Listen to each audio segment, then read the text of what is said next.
नमस्कार दोस्तों, स्वागत है आपका अपने YouTube channel Shivendra sir GS पे।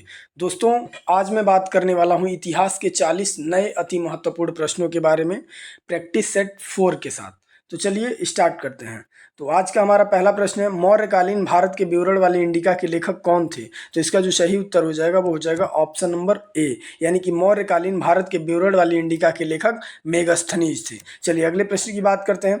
निम्नलिखित में से वह कौन सा व्यक्ति है जिनका नाम देव नाम प्रियदर्शी भी था? तो इसका जो सही उत्तर हो जाएगा वो हो जाएगा ऑप्शन नंबर ए, यानी कि मौर्य सम्राट अशोक का नाम देव नाम प्रियदर्शी भी था। अगले प्रश्न की बात करते हैं, निम्नलिखित में से किस युग में तांबे का प्रयोग पहली बार किया गया था? तो इसका जो सही उत्तर हो जाएगा वो हो जाएगा ऑप्शन नंबर सी, यानी कि तांबे का पहली बार प्रयोग ताम्रपाषाण युग में किया गया था। इसके साथ मैं आपको बता दूं कि मानव द्वारा सर्वप्रथम तांबा धातु का ही प्रयोग किया गया था और ताम्रपाषाण संस्कृति जो है वो जोरवे संस्कृति से संबंधित है और पहिए का आविष्कार जो है वो नवपाषाण काल में हुआ था। चलिए अगले प्रश्न की बात करते हैं। हड़प्पा सभ्यता के दौरान डांसिंग गर्ल नर्तकी की कांस्य प्रतिमा बनाने के लिए किस तकनीकी का इस्तेमाल किया गया था? तो इसका जो सही उत्तर हो जाएगा वो हो जाएगा ऑप्शन नंबर सी, यानी कि मोम लोपी ढलाई कास्टिंग के तकनीकी का उपयोग किया गया था। चलिए अगले प्रश्न की बात करते हैं। गौतम बुद्ध को ज्ञान किस नदी के तट पर प्राप्त हुआ था? तो इसका जो सही उत्तर हो जाएगा वो हो जाएगा ऑप्शन नंबर ई,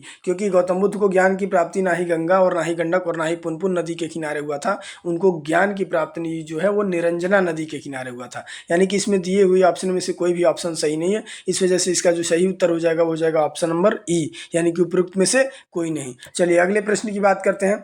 लॉर्ड कर्जन ने बंगाल को 2 भागों में बांटने का आदेश कब जारी किया था? तो इसका जो सही उत्तर हो जाएगा वो हो जाएगा ऑप्शन नंबर बी, यानी कि लॉर्ड कर्जन ने बंगाल को 2 भागों में बांटने का आदेश 19 जुलाई 1905 को जारी किया था। चलिए अगले प्रश्न की बात करते हैं। लगभग 84 वर्ष तक उपमहाद्वीप में शासन करने वाला प्रथम मुस्लिम वंश कौन था? तो इसका जो सही उत्तर हो जाएगा वो हो जाएगा ऑप्शन नंबर ए, यानी कि तुगलक वंश, यानी कि लगभग 84 वर्ष तक उपमहाद्वीप में शासन करने वाला प्रथम मुस्लिम शासक गुलाम वंश था। इसके साथ मैं आपको बता दूं कि गुलाम वंश की स्थापना जो है वो 1206 में कुतुबुद्दीन ऐबक ने किया था, जो मोहम्मद गौरी का क्या था, गुलाम था। इसकी राजधानी लाहौर थी और उसने कुतुब मीनार की नींव भी रखी थी।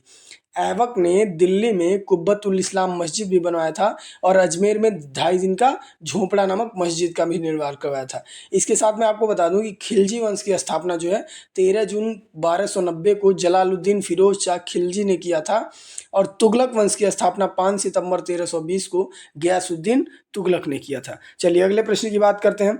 रजिया सुल्तान किसकी बेटी थी? तो इसका जो सही उत्तर हो जाएगा वो हो जाएगा ऑप्शन नंबर सी, यानी कि रजिया सुल्तान जो है वो इल्तुतमिश की बेटी थी। इसके साथ मैं आपको बता दूं कि रजिया बेगम प्रथम मुस्लिम महिला थी जिसने शासक की बागडोर संभाली थी और रजिया की शादी जो है अल्तुनिया से हुआ था और रजिया की हत्या जो है 13 अक्टूबर 1240 ईस्वी को डाकुओं के द्वारा कैथल के पास कर दी गई।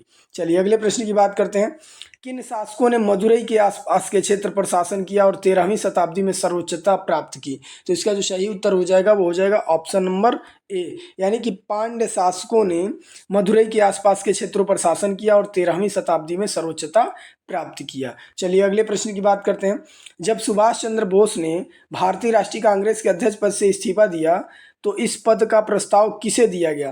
तो इसका जो सही उत्तर हो जाएगा वो हो जाएगा ऑप्शन नंबर सी, यानी कि जब सुभाष चंद्र बोस ने त्रिपुरी अधिवेशन के बाद भारतीय राष्ट्रीय कांग्रेस के अध्यक्ष पद से इस्तीफा दे दिया तो इस पद का प्रस्ताव डॉक्टर राजेंद्र प्रसाद को दिया गया। चलिए अगले प्रश्न की बात करते हैं।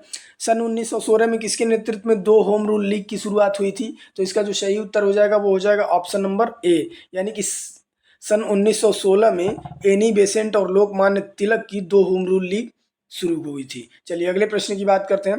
भारतीय राष्ट्रीय कांग्रेस द्वारा किस अधिवेशन में ऐतिहासिक पूर्ण स्वराज या पूर्ण स्वतंत्रता का प्रस्ताव पारित किया गया था? तो इसका जो सही उत्तर हो जाएगा वो हो जाएगा ऑप्शन नंबर बी, यानी कि लाहौर के अधिवेशन में भारतीय राष्ट्रीय कांग्रेस द्वारा ऐतिहासिक पूर्ण स्वराज जो है पूर्ण स्वतंत्रता का प्रस्ताव पास किया गया था। चलिए अगले प्रश्न की बात करते हैं। इनमें से कौन हड़प नीति का कट्टर समर्थक था? तो इसका जो सही उत्तर हो जाएगा वो हो जाएगा ऑप्शन नंबर बी, यानी कि हड़प नीति जो है वो लॉर्ड डलहौजी के द्वारा चलाई गई एक योजना थी, जिसमें वो कई सारे राज्यों को क्या कर लिया था, हड़प लिया था। इस हड़प नीति को हम डॉक्ट्रिन ऑफ लैप्स या चूक का सिद्धांत या विलय की नीति भी कहते हैं। चलिए अगले प्रश्न की बात करते हैं। जब ईस्ट इंडिया कंपनी की स्थापना हुई थी तब भारत पर निम्नलिखित में से किसका शासन था?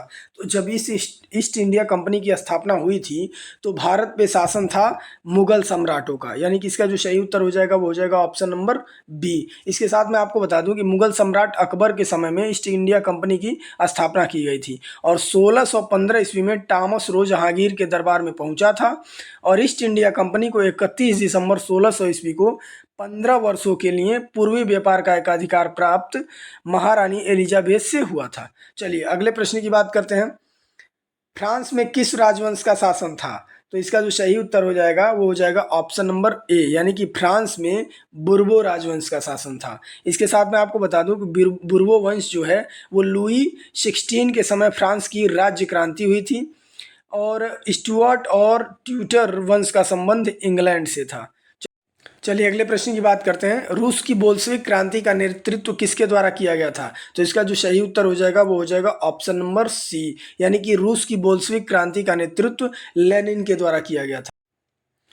चलिए अगले प्रश्न की बात करते हैं। निम्न भारतीय राष्ट्रीय आंदोलन के दौरान लोकमान्य तिलक द्वारा निम्नलिखित में से कौन सा समाचार पत्र निकाला गया था? तो इसका जो सही उत्तर हो जाएगा वो हो जाएगा ऑप्शन नंबर बी, यानी कि भारतीय राष्ट्रीय आंदोलन के दौरान लोकमान्य तिलक द्वारा केसरी नामक समाचार पत्र निकाला गया था। चलिए अगले प्रश्न की बात करते हैं। भारतीय राष्ट्रीय आंदोलन के दौरान प्रसिद्ध उपन्यास आनंद मठ किसने लिखा था? तो इसका जो सही उत्तर हो जाएगा वो हो जाएगा ऑप्शन नंबर सी, यानी कि भारतीय राष्ट्रीय आंदोलन के दौरान प्रसिद्ध उपन्यास आनंद मठ बंकिम चंद्र चट्टोपाध्याय ने लिखा था। चलिए अगले प्रश्न की बात करते हैं। महात्मा गांधी जी द्वारा निम्नलिखित में से कौन सी पुस्तक लिखी गई थी? तो इसका जो सही उत्तर हो जाएगा वो हो जाएगा ऑप्शन नंबर डी, यानी कि उपरोक्त में से एक से अधिक, यानी कि महात्मा गांधी जी के द्वारा ग्राम स्वराज हिंद स्वराज दोनों पुस्तकें जो है 1909 में लिखी गई थी। चलिए अगले प्रश्न की बात करते हैं कि किस पर 1857 के विद्रोह के विद्रोहियों का नेतृत्व करने के आरोप में मुकदमा चलाया गया और रंगून निर्वासित किया गया, जहां उनका 1862 में निधन हो गया। तो इसका जो सही उत्तर हो जाएगा वो हो जाएगा ऑप्शन नंबर बी, यानी कि बहादुर शाह जफर पर 1857 के विद्रोह के विद्रोहियों का नेतृत्व करने के आरोप में मुकदमा चलाया गया और रंगून निर्वासित कर दिया गया, जहां उनकी 1862 में क्या हो गई, निधन हो गई। चलिए अगले प्रश्न की बात करते हैं। बादामी किस वंश की सबसे पुरानी राजधानी थी? तो इसका जो सही उत्तर हो जाएगा वो हो जाएगा ऑप्शन नंबर बी, यानी कि बादामी जो है वो चालुक्य वंशों की सबसे पुरानी राजधानी थी। चलिए अगले प्रश्न की बात करते हैं। हड़प्पा सभ्यता का निम्नलिखित में से कौन सा स्थल अफगानिस्तान में स्थित है? तो इसका जो सही उत्तर हो जाएगा वो हो जाएगा ऑप्शन नंबर सी, यानी कि हड़प्पा काल का जो सुरतगोई स्थान है ये अफगानिस्तान में स्थित है। इसके साथ मैं आपको बता दूं कि सुरतगोई अफगानिस्तान के बदख्शा प्रांत के कोकचा नदी और आमू नदी के संगम पर स्थित है। सुरतगोई सिंधु घाटी सभ्यता की एक व्यापारी बस्ती थी और हिंदुकुश के उत्तर में अफगानिस्तान में सिंधु घाटी सभ्यता की दो स्थल सुरतगोई और मुंडीगाक मिले हैं और बालाकोट पाकिस्तान के खैबर पख्तून प्रांत में स्थित एक हड़प्पा स्थल है और बालाकोट से प्राक संधव तथा विकसित संधव के अवशेष मिले हैं। चलिए अगले प्रश्न की बात करते हैं। निम्नलिखित में से कौन सा किला काकतीय राजवंश द्वारा बनवाया गया था? तो इसका जो सही उत्तर हो जाएगा वो हो जाएगा ऑप्शन नंबर ए, यानी कि काकतीय राजवंश के द्वारा बनवाया जाने वाला किला गोलकुंडा है। चलिए अगले प्रश्न की बात करते हैं। पानीपत की पहली लड़ाई कब लड़ी गई थी? तो इसका जो सही उत्तर हो जाएगा वो हो जाएगा ऑप्शन नंबर बी, यानी कि पानीपत की पहली लड़ाई 1526 में बाबर और इब्राहिम लोधी के बीच लड़ी गई थी, जिसमें बाबर इब्राहिम लोधी को हरा देता है और वहीं पे इब्राहिम लोधी की मौत हो जाती है और फाइनली भारत में एक बार पुनः एक नए राजवंश मुगल का जो है यहाँ पे स्थापना कर दिया जाता है। चलिए अगले प्रश्न की बात करते हैं।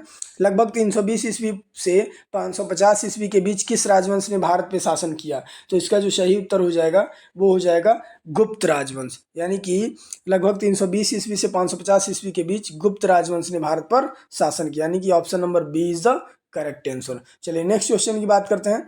निम्नलिखित में से कौन सा वेद संगीत से संबंधित है? तो इसका जो सही उत्तर हो जाएगा वो हो जाएगा ऑप्शन नंबर ई, उपयुक्त में से कोई नहीं, क्योंकि वेदों से संबंधित जो ग्रंथ है वो है सामवेद, यानी कि इसका जो सही उत्तर हो जाएगा वो हो जाएगा ऑप्शन नंबर ई। इसके साथ मैं आपको बता दूं कि साम का अर्थ होता है संगीत अथवा गान, और सामवेद में यज्ञों के अवसर पर गाए जाने वाले मंत्रों का संग्रह है। और सामवेद की जो प्रमुख शाखाएं हैं वो है कौथुमीय, राणायणीय और जैमिनीय। चलिए अगले प्रश्न की बात करते हैं।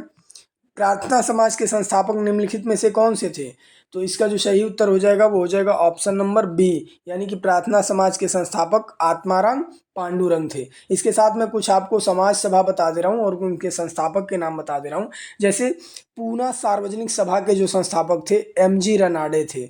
सत्य शोधक समाज के जो संस्थापक थे वो ज्योतिबा फूले थे। देव समाज के जो संस्थापक थे वो पंडित शिव नारायण अग्निहोत्री थे। आर्य समाज के जो संस्थापक थे वो स्वामी दयानंद सरस्वती थे।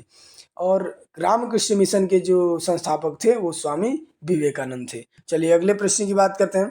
अकबर द्वारा लड़ी गई निम्नलिखित लड़ाइयों में से कौन सी लड़ाई अन्य की तुलना में नवीनतम है? तो इसका जो सबसे सही उत्तर हो जाएगा वो हो जाएगा ऑप्शन नंबर सी, यानी कि सबसे नवीनतम अकबर के द्वारा लड़ी गई सभी लड़ाइयों में से जो सबसे नवीनतम लड़ाई है वो कौन सी है? हल्दी घाटी की लड़ाई।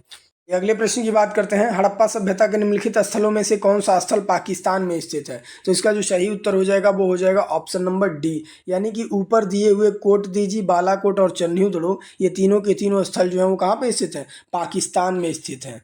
अगले प्रश्न की बात करते हैं। विक्रमादित्य 6 जिनके दरबारी कवि बिल्हड़ ने उनकी जीवनी लिखी थी, किस राजवंश के शासक थे? तो इसका जो सही उत्तर हो जाएगा वो हो जाएगा ऑप्शन नंबर सी, यानी कि वो चालुक्य वंश के शासक थे। चलिए अगले प्रश्न की बात करते हैं। रानी रुद्रमा देवी का संबंध निम्नलिखित में से किस राजवंश से था? तो इसका जो सही उत्तर हो जाएगा वो हो जाएगा ऑप्शन नंबर बी, यानी कि रानी रुद्रमा देवी का संबंध काकतीय राजवंश से था।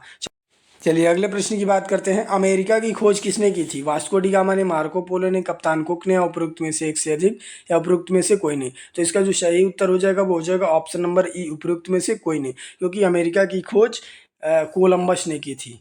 चलिए अगले प्रश्न की बात करते हैं। निम्नलिखित में से कौन सा प्राचीन भारत में इंग्लो द्वारा रचित एक प्रसिद्ध तमिल महाकाव्य है? तो इसका जो सही उत्तर हो जाएगा वो हो जाएगा ऑप्शन नंबर ए, यानी कि शिल्पाधिकारम जो है वो प्राचीन भारत में इंग्लो द्वारा रचित एक प्रसिद्ध तमिल महाकाव्य है। चलिए अगले प्रश्न की बात करते हैं। उच्च शिक्षा के लिए अंग्रेजी को शिक्षा का माध्यम बनाने और प्राच्य संस्थानों के प्रचार को रोकने के लिए अंग्रेजी शिक्षा अधिनियम किस वर्ष पारित किया गया था? तो इसका जो सही उत्तर हो जाएगा वो हो जाएगा ऑप्शन नंबर ए, यानी कि 1835 में। यानी कि उच्च शिक्षा के लिए अंग्रेजी को शिक्षा का माध्यम बनाने और प्राच्य संस्थानों के प्रचार को रोकने के लिए अंग्रेजी शिक्षा अधिनियम 1835 में पारित किया गया था। चलिए अगले प्रश्न की बात करते हैं। कालिदास रचित नाटक अभिज्ञान शाकुंतलम शकुंतला और राजा की प्रेम कथा है, यानी कि किस राजा की प्रेम कथा है वो? तो इसका जो सही उत्तर हो जाएगा वो हो जाएगा ऑप्शन नंबर सी, यानी कि दुष्यंत का। यानी कि कालिदास रचित नाटक अभिज्ञान शाकुंतलम शकुंतला और राजा दुष्यंत के प्रेम कथा है।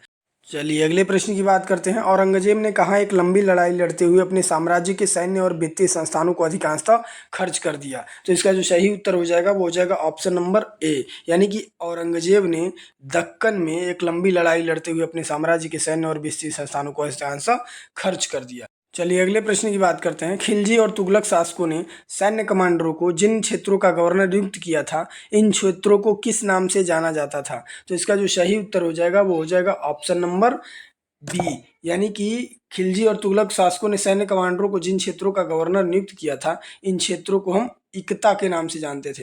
चलिए अगले प्रश्न की बात करते हैं। निम्नलिखित में से कौन सा समाचार पत्र राजा राम मोहन राय के द्वारा शुरू किया गया था? तो इसका जो सही उत्तर हो जाएगा वो हो जाएगा ऑप्शन नंबर ए, यानी कि संवाद कौमुदी एक ऐसी समाचार पत्र था जो राजा राम मोहन राय के द्वारा शुरू किया गया था। चलिए अगले प्रश्न की बात करते हैं। निम्नलिखित में से कौन अलाउद्दीन खिलजी के दरबारी कवि थे जिन्होंने प्रसिद्ध कविता हस्त बहिस्त लिखी थी? तो इसका जो सही उत्तर हो जाएगा वो हो जाएगा ऑप्शन नंबर बी, यानी कि अमीर खुसरो अलाउद्दीन खिलजी के दरबारी कवि थे जिन्होंने प्रसिद्ध कविता हस्त बहिस्त लिखी थी। चलिए अगले प्रश्न की बात करते हैं और आज के इस अंतिम प्रश्न की बात करते हैं। वियतनामी कम्युनिस्ट पार्टी के संस्थापक कौन थे? तो इसका जो सही उत्तर हो जाएगा वो हो जाएगा ऑप्शन नंबर ए, यानी कि वियतनामी कम्युनिस्ट पार्टी के संस्थापक हो ची मिन्ह थे।